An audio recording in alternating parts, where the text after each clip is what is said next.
Hi all, നമുക്ക് ഇന്നത്തെ ഗോൾഡിന്റെ ഇമ്പോർട്ടന്റ് ആയിട്ടുള്ള ലെവൽസ് ഡിസ്കസ് ചെയ്യാം. ഡേ ചാർട്ട് വെച്ച് നോക്കിക്കഴിഞ്ഞാൽ ഗോൾഡ് പ്രീവിയസ് 4 ഡേയ്സ് നോക്കിയാൽ സെയിം ലെവലിൽ നിന്നാണ് ഇപ്പോൾ ട്രേഡ് ചെയ്തുകൊണ്ടിരിക്കുന്നത്. മേജറായിട്ട് ഈ ഒരു ബുള്ളിഷ് ക്യാൻഡിൽ വന്നതിന് ശേഷം ആ ഒരു സെയിം റേഞ്ചിൽ തന്നെയാണ് പ്രൈസ് ഇപ്പോഴും ട്രേഡ് ചെയ്തുകൊണ്ടിരിക്കുന്നത്. ആ ഒരു കാര്യം മനസ്സിലുണ്ടാവണം.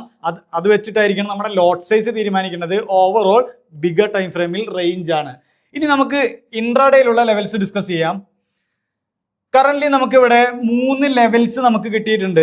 പ്രൈസ് ഇന്നലെ നമ്മൾ പറഞ്ഞ പോലെ ആ ഒരു ഇൻഡ്യൂസ്മെന്റ് കഴിഞ്ഞ ഏരിയയിൽ നിന്ന് പ്രൈസ് ഒരു മുകളിലോട്ട് ബ്രേക്ക് ചെയ്യാതെ നമ്മളൊരു ബൈയിങ് ഓപ്പർച്യൂണിറ്റി നോക്കില്ല. അതുവരെയും നമ്മൾ സെല്ലിങ്ങിന്റെ ഓപ്പർച്യൂണിറ്റിയാണ് നോക്കാന്നാണ് നമ്മൾ ഇന്നലെ ഡിസ്കസ് ചെയ്തത്.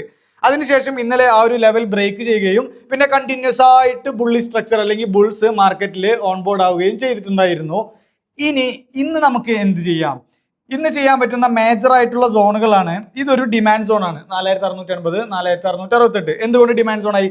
പ്രീവിയസ് ആയിട്ടുണ്ടായിരുന്ന ആ ഒരു സപ്ലൈ, പ്രീവിയസ് ആയിട്ടുണ്ടായിരുന്ന റെസിസ്റ്റൻസ് ബ്രേക്ക് ചെയ്തു, പിന്നീട് അതൊരു സപ്പോർട്ടായിട്ട് മാറും. അതേപോലെ ആ ഒരു റീടെസ്റ്റ് നടക്കാൻ ചാൻസസ് ഉള്ള ഏരിയയും കൂടിയാണ് ഈ ഒരു 4680. ഇനി സെല്ല് ചെയ്യാൻ പറ്റുന്ന 2 ലെവൽസ് ഉണ്ട്.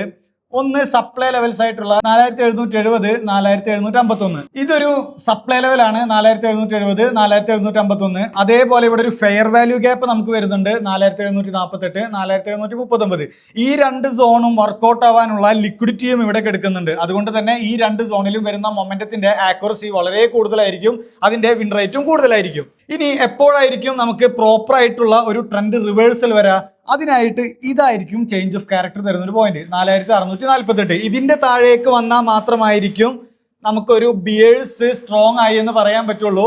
അതുവരെയും ഈ ഒരു ബുള്ളിഷ് ട്രെൻഡ് ഈ ഒരു സോണിൽ നിന്ന് കണ്ടിന്യൂ ചെയ്യാനുള്ള ചാൻസസ് അവിടെയുണ്ട്.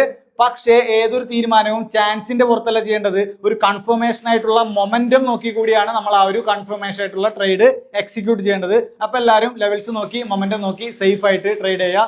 Have safe trade.